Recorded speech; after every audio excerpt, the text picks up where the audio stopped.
जय पहाड़ मित्रों, नमस्कार। आज दीपक ऑटोमोबाइल में हमारे नए उस्ताद आए हैं, दीपक राणा जी।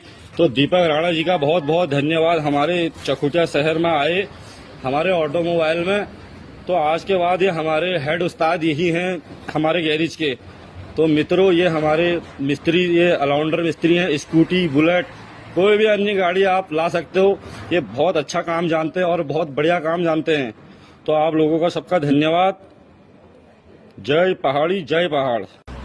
जय पहाड़ मित्रों, नमस्कार। ये हमारे उस्ताद हैं दीपक राणा जी। तो आज इनका वेलकम स्वागत है। हम इनको वेलकम स्वागत पे इनके फूलों की माला पहनाते हुए, तो इनका बहुत, हमारे ऑटोमोबाइल के उस्ताद हैं। आज इनका वेलकम स्वागत के लिए देखो, अभी हमारा पहुंच गए तो हमने इनके लिए गरम गरम मैगी बनाई है। मित्रों, ये देख सकते हो मैगी इनके लिए, उस्ताद के लिए।